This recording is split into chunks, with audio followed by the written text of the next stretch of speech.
A blind teacher undergoes a secret experimental surgery, but at her wedding she begins to see and question her choices. Isabella walked skillfully through the familiar streets, her cane merely a complement to the mental map she had created over the years. The blindness, the result of retinitis pigmentosa diagnosed in her adolescence, never prevented her from seeing the world in her own way. In fact, her other senses had sharpened to such a degree that many residents believed she possessed a special gift. "Good morning, Mrs. Wilson. The cheese bread smells wonderful today," she would say as she passed the bakery, while the 70-year-old woman smiled in admiration. "How does she always know?" Mrs. Wilson would whisper to her customers, as if Isabella held some magical secret. The school was a 15-minute walk from her house. Along the way, Isabella mentally counted her steps, recognized the voices of shopkeepers opening their stores, and sensed the different aromas that each section of the city exuded. She had transformed her lack of vision into an opportunity to develop a different perception of the world. At school, her students adored her. Isabella taught with passion, using creative methods that made learning a complete sensory experience. Her classes were full of music, textures, and stories that transported children to other worlds. "Teacher Isabella, how do you know when we're paying attention if you can't see us?" little Matthew asked one day. With a serene smile, she replied, "I feel your energy. I hear your breathing. I notice when you shift in your chairs. Sometimes we see better with our hearts than with our eyes." Despite the admiration many had for her, Isabella faced daily the veiled prejudice of some residents who didn't believe a blind person could be fully independent. Among these skeptics was Theodore Sanders, the school principal and a member of the town council, who constantly suggested that Isabella should have a permanent assistant in the classroom. Dear listener, if you're enjoying the story, please take a moment to leave a like and subscribe to our channel. It really helps us who are just starting out. Now, continuing, Isabella's life followed its peaceful course until the day the mayor's office decided to organize a craft fair in the central square to celebrate the town's anniversary. Artisans from throughout the region were invited to display their work, and among them was Gabriel Adams, a 32-year-old man from neighboring Oakville, known for his wooden sculptures that told stories of American folk culture. It was a Saturday afternoon when Isabella, guided by curiosity and the buzz of the fair, decided to explore the exhibited works. Walking between the booths, she delicately touched each piece, feeling their shapes and textures, creating mental images of what her fingers discovered. Upon reaching Gabriel's booth, she was greeted by a warm, deep voice. "Feel free to touch the sculptures. They were made to be felt." Isabella's fingers danced over a piece representing a guitar player sitting under a tree. Each detail had been carved with impressive precision. "It's incredible how you captured the music with just wood," she commented, amazed. Gabriel observed her with fascination. Unlike many people, he showed no pity or discomfort regarding her condition. "How do you know it's a guitar player?" he asked, genuinely curious. "By the fingers positioned on the strings, by the tilt of the body, by the expression I feel in the figure's face. The wood tells stories to those who know how to listen." That meeting marked the beginning of a friendship that blossomed with each of Gabriel's visits to Pine Valley. The artisan began to frequent the town regularly, always with the pretext of selling his pieces at the local market. But the real reason was to be near Isabella. In no time, Gabriel began to accompany her on her walks through town, describing colors and landscapes she couldn't see, while Isabella taught him to perceive sounds and aromas he had never noticed before. It was as if each completed the other's perception of the world. The growing closeness between Isabella and Gabriel didn't go unnoticed by the residents of Pine Valley, especially by Richard Brandon, the only son of one of the region's most influential families. Owner of the largest coffee-producing farm and a member of the town council, Richard had always shown interest in Isabella, seeing in her a rare combination of beauty, intelligence, and sensitivity. To Richard, Isabella represented the ideal wife, cultured enough to accompany him to social events, yet vulnerable enough to depend on him. He prided himself on his chivalrous attitudes toward her, without realizing how much his protective behavior masked a condescending view of her ability to live fully. One Sunday afternoon, as Isabella and Gabriel strolled through the square, Richard approached them with his usual cordial tone, which barely disguised his discomfort. After a moment of hesitation, Gabriel answered honestly, "I'm afraid. Afraid that upon seeing the world with your own eyes, you'll realize you could have chosen a different path. Maybe someone like Richard, who can offer much more than I ever could." Isabella touched his face, her fingers tracing each familiar line. "Do you really think that seeing would change what I feel for you? What made me love you wasn't what my eyes couldn't see, but what my heart perceived from the first moment." The next day, an unexpected discovery brought even more complexity to Isabella's decision. Organizing some old documents, she found a letter from her mother, who had passed away 10 years ago.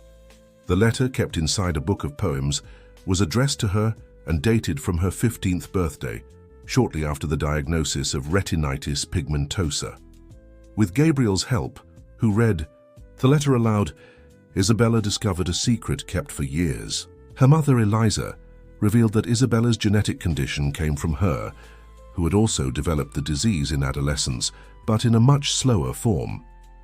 Eliza had undergone various experimental treatments in her youth, all without success, and some with side effects that affected her for years. "My dear daughter," the letter said, "promise me that you will not follow the same path I did. Accept who you are. Build your life without placing hope in miraculous cures that only bring disillusionment. You made me promise as a child that I would never allow doctors to experiment on you as they did on me. Now I ask you to honor that promise." The revelation left Isabella stunned. She had no memory of this childhood promise, but her mother's. Words awakened a distant memory of a hospital smelling of disinfectant, and her mother crying after yet another failed treatment attempt. "I didn't know my mother also had retinitis," Isabella murmured thoughtfully. "She never talked about it, just said she understood what I was going through." Gabriel held her hand in silence, understanding the weight of that revelation. "What are you going to do now?" Isabella didn't answer immediately. She needed time to process it all, to understand what she really wanted, separating her own desires from external influences, from the promise to her mother, from the town's opinion, from Gabriel's fears, from Richard's expectations. While Isabella struggled with her decision, Richard continued his efforts to separate her from Gabriel. Upon discovering about the possibility of experimental treatment, information obtained through Theodore, who had overheard a conversation between Isabella and the principal, Richard saw an opportunity. On a Saturday morning, he appeared at Isabella's house with a proposal he considered irrefusable. "I heard there's an experimental treatment that could restore your vision," he began, without preamble. "I also heard that the procedure is expensive and not covered by health insurance." Isabella, surprised by the intrusion and Richard's knowledge of something she had shared with few people, responded cautiously. "I'm considering my options, Richard. I haven't made any decision yet." "I want to finance your treatment, Isabella. No commitments, no conditions. I just want to give you the opportunity to see again." The offer caught her by surprise. On one hand, it was true that the cost of the treatment concerned her. On the other, accepting money from Richard would create a bond, an obligation that she wasn't sure she wanted to have. "It's very generous of you, Richard." "But I can't accept," Richard insisted, his soft voice masking his determination. "Think of it as an investment in the future of our community. You're an extraordinary teacher. Imagine how much more you could do if you regained your vision. This has nothing to do with whatever is happening between you and that artisan." The indirect mention of Gabriel made it clear to Isabella that Richard's offer was far from disinterested. She maintained her position, thanking but firmly refusing financial help. After Richard left, clearly frustrated with her refusal, Isabella sat in the small garden behind her house, letting the morning sun warm her face. The fragrance of flowers she couldn't see but had planted and cared for brought her comfort. It was in this moment of quietude that she made her decision. She would call Dr. Lawrence and agree to participate in Dr. Mauricio's clinical study.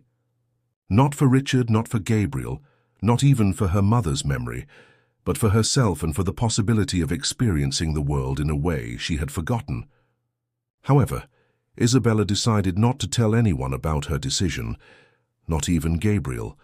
The treatment would be conducted in weekly sessions in Boston, and she could easily justify her absences with professional commitments related to a specialization course for teachers, a half-truth that bothered her but seemed necessary at that moment. The following weeks were a whirlwind for Isabella. "Isabella, what a pleasant surprise. I was just thinking of inviting you to the charity soiree at the farm next weekend." He paused briefly before adding, "Of course, your friend is also invited, if he wishes to accompany you." The condescending tone didn't escape Gabriel, who perceived the message between the lines. He was merely Isabella's companion, not a suitor. "Thank you for the invitation, Richard," Isabella responded kindly. "We would love to go, wouldn't we, Gabriel?" Gabriel nodded, more out of consideration for Isabella than from any desire to attend an event at Richard's farm. After Richard walked away, Gabriel couldn't contain his discomfort. "He talks as if you needed a babysitter, not a companion." Isabella sighed, accustomed to that kind of treatment. Many people confuse blindness with incapacity. Richard grew up in an environment where women were always protected and never needed to question his privileges. He has good intentions, he just doesn't know how to express them without seeming superior. Isabella's generosity in interpreting Richard's attitudes only increased Gabriel's admiration for her. As they walked, he observed how she moved confidently through familiar streets, how she greeted each person by name just by the sound of their footsteps or their perfume, how she smiled in his exact direction when speaking. It was as if she could see beyond the visible surface of things. The soiree at the Brandon farm was the most anticipated social event of the year in Pine Valley. Under the pretext of raising funds for social works, the family opened the doors of their imposing mansion to display their opulence to guests, local politicians, businessmen, and influential figures from the region. Isabella and Gabriel arrived. Together, she wearing a simple but elegant blue dress, and he dressed in the only suit he owned, slightly uncomfortable with the formality of the environment. They were received by Richard, who immediately took Isabella's arm to guide her through the hall. "Let me introduce you to some important people. There's a regional education superintendent who would be fascinated by your teaching method," he said, practically ignoring Gabriel's presence. Before he could move away with Isabella, Gabriel intervened gently. "Isabella knows my arm, Richard. She prefers that I guide her in new environments." A flash of irritation crossed Richard's face, quickly masked by a cordial smile. Of course. I just thought she would like to meet people who could help her career." Throughout the night, Richard made a point of highlighting Isabella's qualities to all the guests, always mentioning her overcoming, as if her blindness were an obstacle that she heroically surpassed every day, and not simply a characteristic of her life. Gabriel observed, increasingly bothered, how Richard treated Isabella like a trophy, an inspiring curiosity to display to guests. During a moment when they stepped outside for some air in the garden, Gabriel couldn't hide his frustration. "He treats you like a walking inspirational story, not a complete person." Isabella sighed, leaning back on the stone bench. "That's how many people see me, Gabriel. As an inspiration, an example, never just as myself. With me, you can be just Isabella, no more, no less."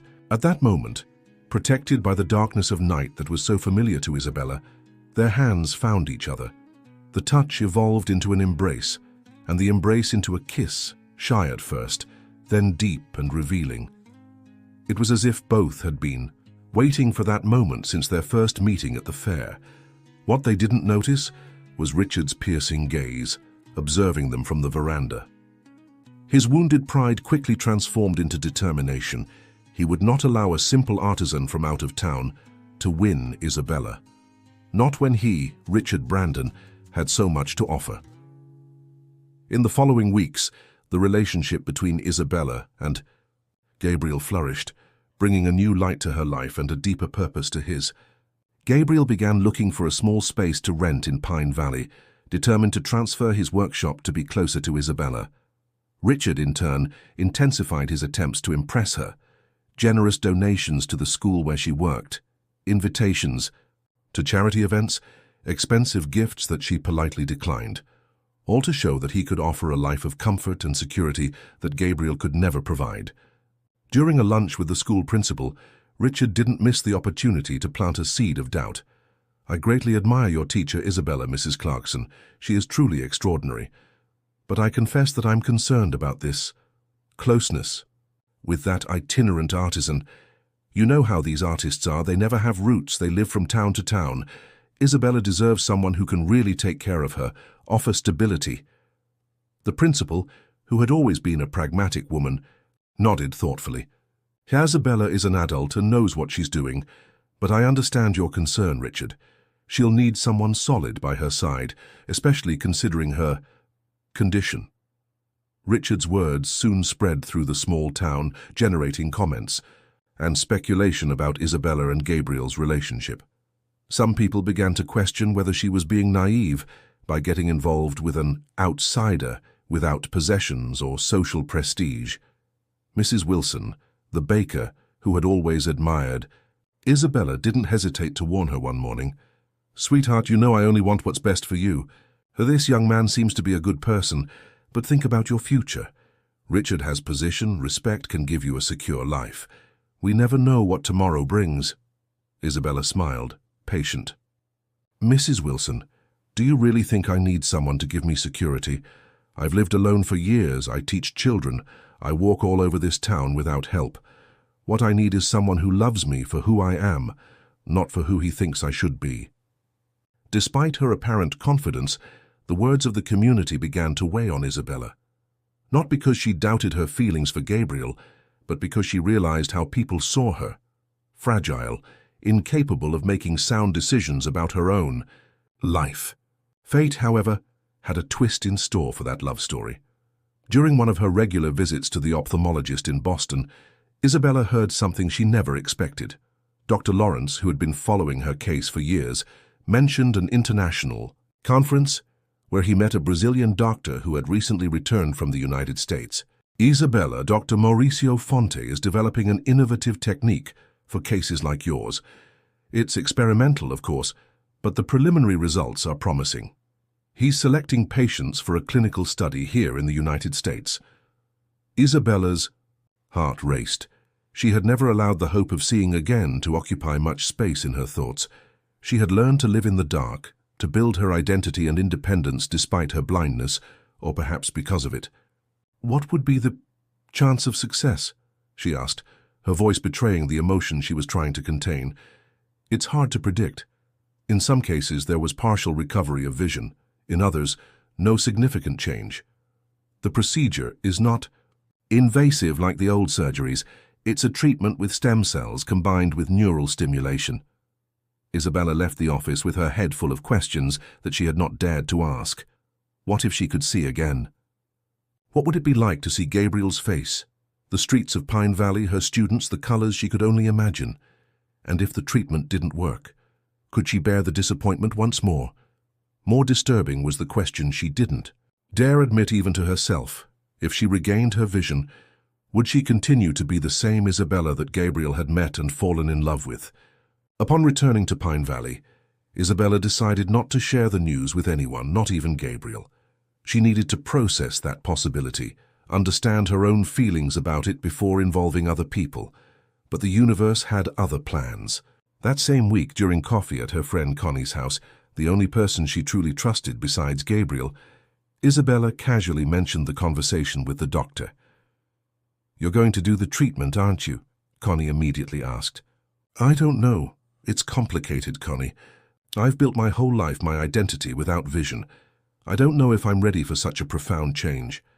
Connie, who had known Isabella since childhood and was one of the few who always treated her as an equal, firmly held her hands. "Are you afraid that people will start seeing you differently?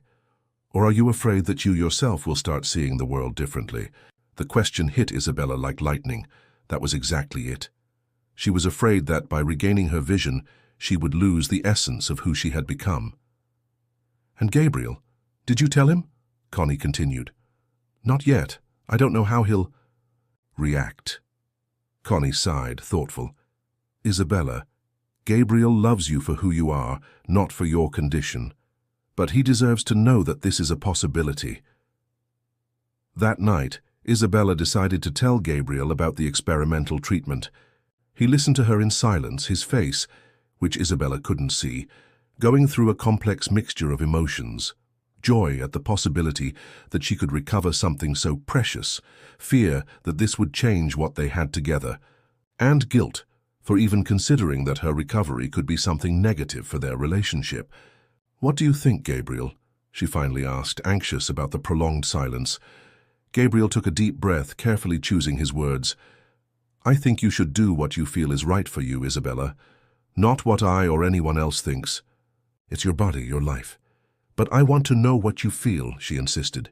Between secret trips to Boston for treatment, classes at school, increasingly concrete plans for a life with Gabriel, who had finally managed to rent a small space for his workshop in town, and Richard's constant attempts to win her over, she barely had time to process the changes that were beginning to occur in her visual perception. At first they were just fleeting sensations of lightness and shadow, so subtle that Isabella doubted if they were real or the fruit of her hopeful imagination. But by the end of the 4th treatment session, she could no longer deny it. There was a difference. She could distinguish shapes, movements, the presence of light. It wasn't full vision, far from it, but it was more than she had had in the last 15 years. Dr. Mauricio was cautiously optimistic. "Your optic nerve responded better than we expected to the treatment. It's still early to predict how much. Vision can be recovered, but the signs are promising." With her heart racing, Isabella asked, "When will I know how much I'll be able to see?" "The process is gradual, Isabella. Some patients notice improvements over weeks, others take months. We'll continue monitoring and adjusting the treatment as necessary." Meanwhile, in Pine Valley, Gabriel was preparing a surprise that would change the course of their lives. After months working on a secret project in his new workshop, he was finally ready to take the next step.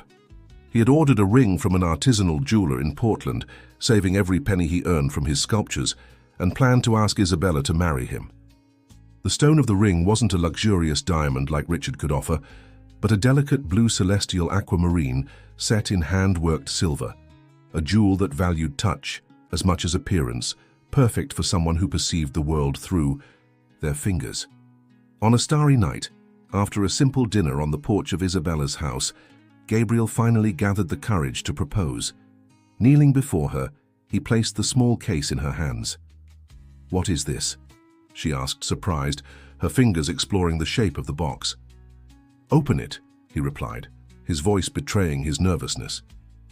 When Isabella opened the case and touched the ring, a tear rolled down her face. Her hands trembled slightly. "Isabella." "Morgan, you've changed my life since the first moment you touched my sculptures. I want to spend the rest of my days creating a world we can feel together. Will you marry me?" For an instant, Isabella hesitated, not out of doubt about her feelings for Gabriel, but from the guilt she felt for hiding the treatment and the changes she was already beginning to perceive in her vision. What if he was proposing to someone who would soon be a different person? But love spoke louder. "Yes, Gabriel, nothing would make me happier." News of Isabella and Gabriel's engagement quickly spread through the small town, generating diverse reactions. Most residents were genuinely happy for the couple, recognizing in them a true love that transcended social conventions. Others, closer to Richard, questioned the wisdom of that union, insinuating that Gabriel was taking advantage of Isabella's vulnerability. Richard received the news as a direct blow to his pride. For years, he had seen Isabella as someone who would eventually realize that he was the most logical choice, the partner who could give her security and status. The idea that she preferred a simple artisan without possessions or influence was almost incomprehensible to him. In one last desperate effort, Richard invited Isabella for coffee, claiming he only wanted to wish her happiness. She accepted, believing in the sincerity of his intentions. "Are you sure you're making the right choice, Isabella?" he asked, after a few minutes of superficial conversation. "Gabriel seems like a good man, but think about the future. What if your condition worsens? Will he have the resources to take care of you, to provide the treatments you might need?" Isabella maintained her composure, although inside she felt a mixture of anger and pity. "Richard, I appreciate your concern, But you seem not to understand that I don't need someone to take care of me. I need a partner, an equal. Gabriel sees me as I am, a complete, capable, independent woman, not as a charity project or a broken person who needs to be fixed. Richard walked away, defeated, but determined to maintain his dignity. I just want you to be happy, Isabella. If Gabriel is who makes you happy, then I wish you all the best. With wedding preparations underway and the experimental treatment continuing, Isabella lived in a constant duality. On one hand, the joy of building a future with Gabriel. On the other, the anxiety of hiding from him, the increasingly evident changes in her vision. In one of the final sessions of the treatment, Dr. Mauricio confirmed what Isabella already suspected. We're seeing a significant improvement in the optic nerve function. Your vision will never be perfect, Isabella, but there's a good chance that you'll recover enough to distinguish faces, read with the aid of lenses, and move around without the cane. The news left her in a state of shock. After years living in the dark, the prospect of really seeing again was both wonderful and terrifying. What would it be like to see Gabriel's face for the first time? How would she react to seeing her own image in the mirror? And most importantly, how would she explain to Gabriel that she had hidden something so significant during all that time? As the wedding day approached, Isabella's vision continued to improve gradually.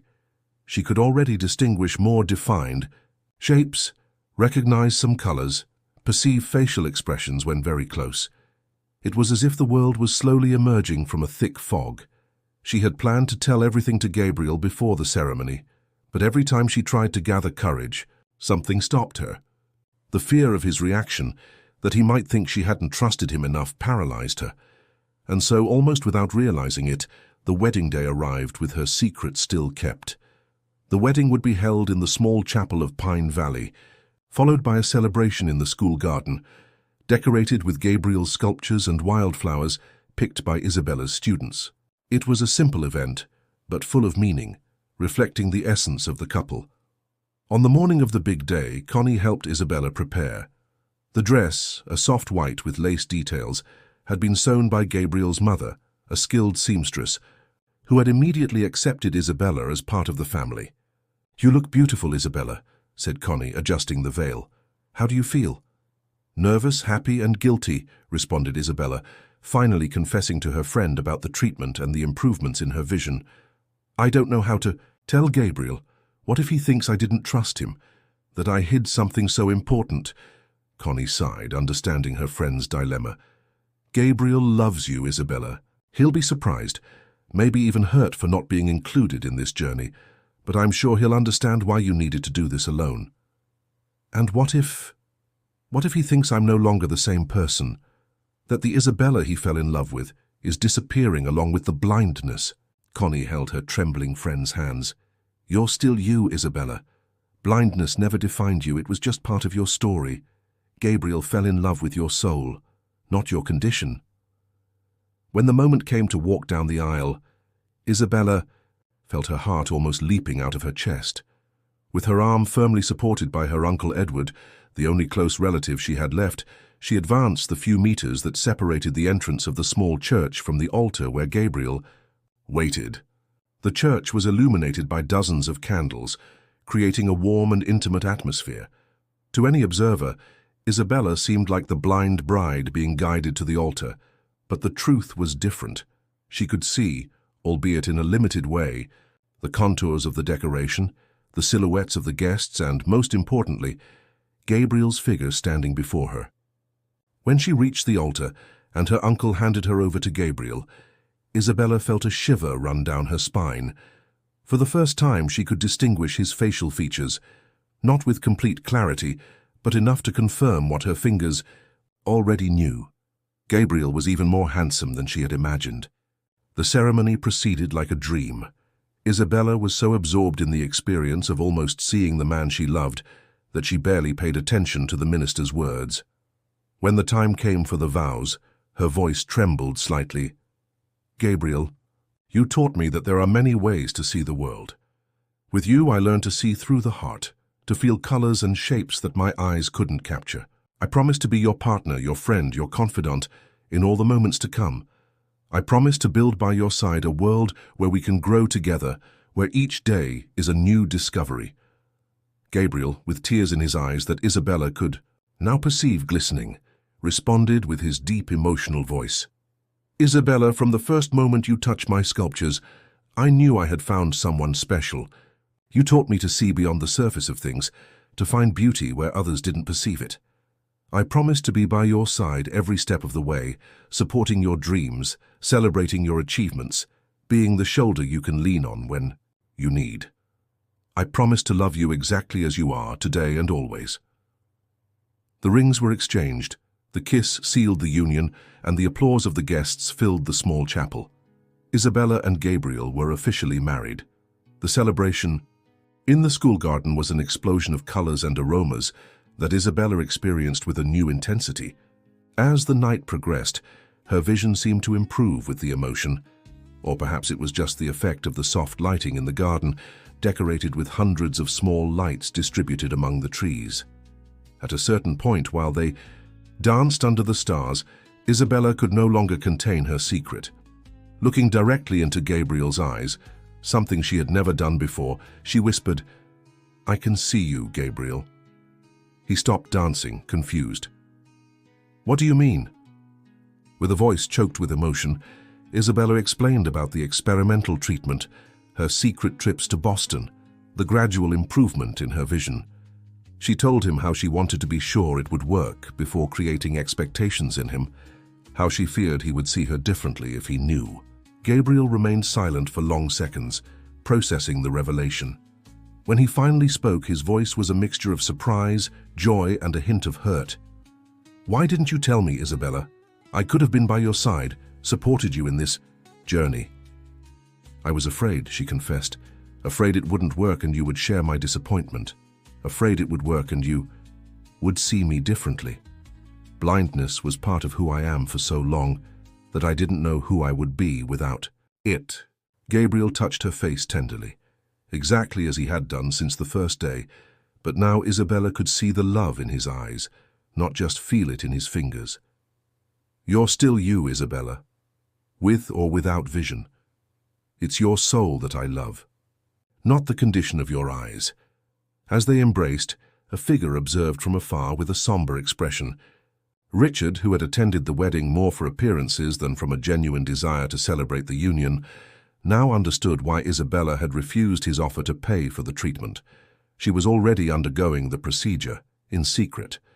Driven by a mixture of curiosity and resentment, Richard approached the couple when Gabriel momentarily stepped away to get drinks. "So it's true," he said, surprising Isabella. "You're regaining your vision." The surprise on her face confirmed his suspicions. "How do you know that, Richard?" "I overheard your conversation with Gabriel, not intentionally, of course." His tone made it clear it hadn't been accidental. "Why didn't you tell me when I offered to pay for the treatment? You could have saved your money." Isabella sighed, tired of Richard's games. "Because I didn't want to owe you anything. I wanted to do this for myself, on my own terms."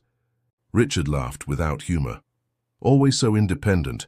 You know, Isabella, I really believed I was the best for you, that I could offer security, stability, a life without worries." "It wasn't security I needed, Richard. It was understanding. Respect, equality, things you never managed to give me, not because you didn't want to, but because you never understood who I really am." Her words hit him hard, because they contained a truth he had never considered. In all those years, Richard had never seen Isabella as she really was, a complete, capable, independent woman. Instead, he had seen her as someone who needed to be saved, protected, guided, someone who should be grateful for his attention and generosity. "I hope you're happy with your choice, Isabella," he finally said, walking away with dignity. Gabriel returned with the drinks, noticing Isabella's thoughtful expression. "Is everything okay? I saw Richard talking to you." "Everything's great," she replied, smiling. "Just closing some chapters to begin our story."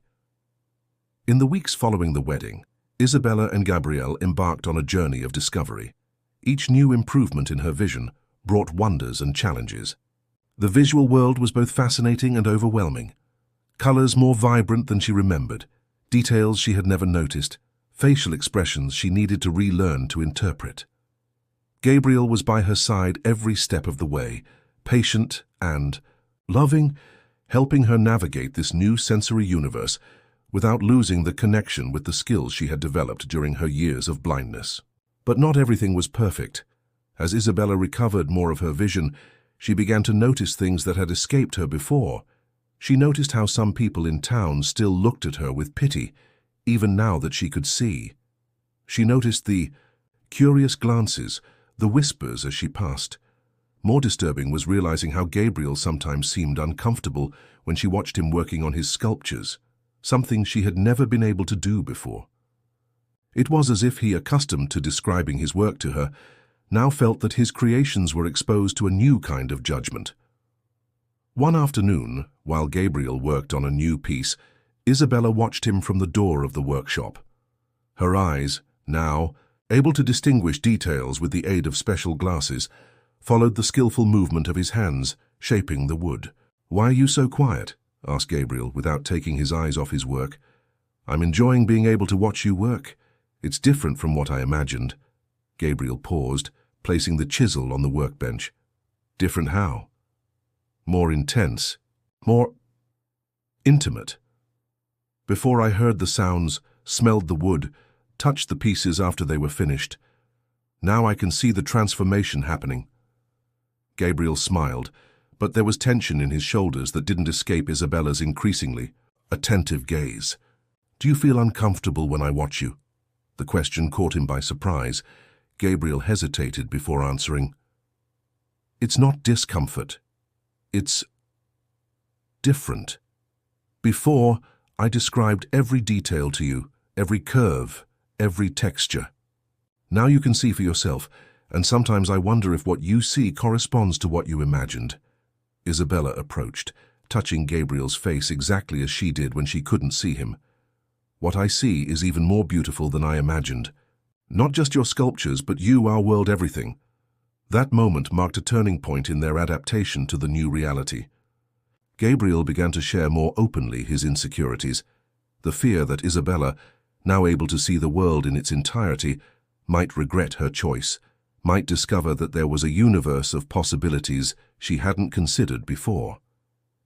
Isabella, in turn, learned to balance her new visual perception with the sensory skills she had developed over the years. She realized that her auditory sensitivity, her heightened touch, her ability to perceive nuances in people's voices were precious, gifts that complemented, not competed with, her recovered vision.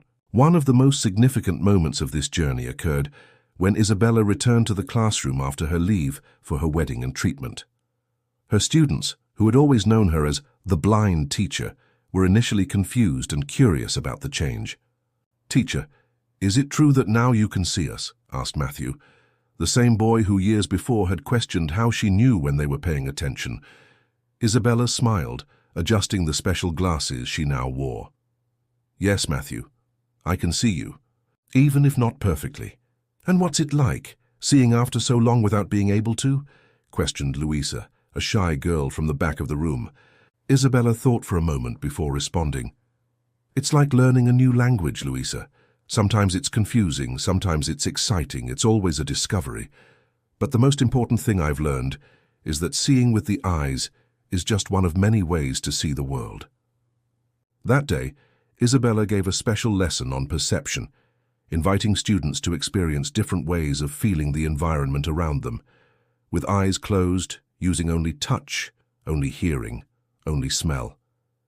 It was a powerful lesson on empathy, and understanding that would forever remain in the memory of those children. As the months passed, Pine Valley also adapted to the new Isabella.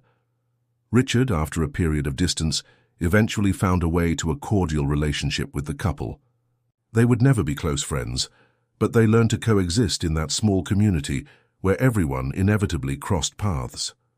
The turning point for Richard came when, during a family crisis involving his ailing father, Isabella and Gabriel were among the first to offer help, without resentment or conditions. That gesture of generosity made him rethink many of his past attitudes and, although he would never admit it out loud, he began to understand the true meaning of seeing beyond appearances. 1 year after the wedding, Gabriel's workshop had become a small cultural center in Pine Valley. Besides his sculptures, he now offered craft classes for children and youth in the town. Isabella, in turn, had developed an innovative teaching method that combined sensory experiences with visual learning, taking advantage of her unique experience of having lived in both worlds.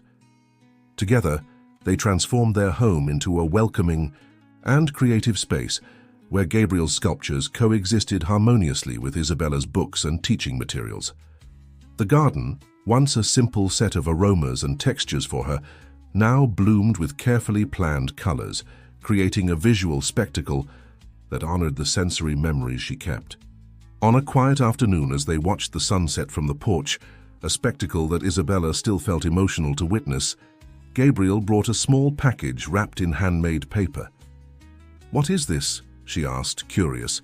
"Open it and find out." Inside the package was a delicate sculpture, a pair of intertwined hands carved with Gabriel's characteristic precision. But what made the piece special was the detail. The hands didn't have eyes, but carried hearts in their palms. "It's beautiful," whispered Isabella, moved.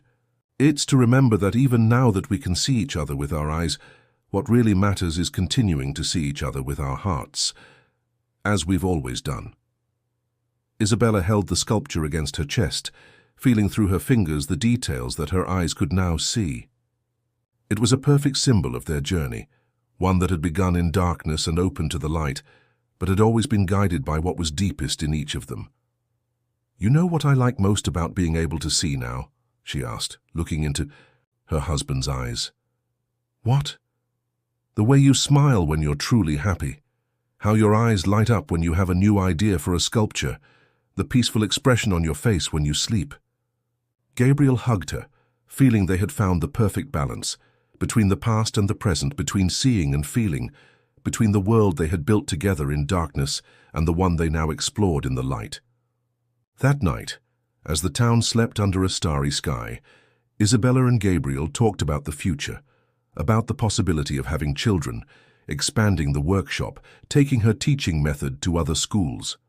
There was a world of possibilities ahead, and they were ready to explore it, together, step by step, respecting each other's pace, celebrating differences, building bridges between their experiences. Isabella's journey, from darkness to light, from isolation to connection, from fear to courage, was a testimony to the transformative power of true love. Not the idealized love of fairy tales, but that built day by day, through small gestures, infinite patience, deep acceptance. And their story, like all great love stories, didn't really have an ending. It was a continuous learning to see the other as they really are, not as we would like them to be. It was discovering, every day, new ways to see the world, with the eyes, with the hands, with the heart. The end of the story. And now, dear readers, what did you think of this journey of discovery and overcoming? Did Isabella make the right choice in seeking treatment in secret? Did Gabriel react as you expected to the revelation? And Richard, did he really change his way of seeing Isabella? We would love to know your opinions and reflections. Where are you following us from? Do you have any personal story about seeing beyond appearances to share with us? Don't forget to leave your like, share with friends who value true love stories, and most importantly, subscribe to the channel so you don't miss our next exciting narratives. Your company on this journey means a lot to us. Until the next story.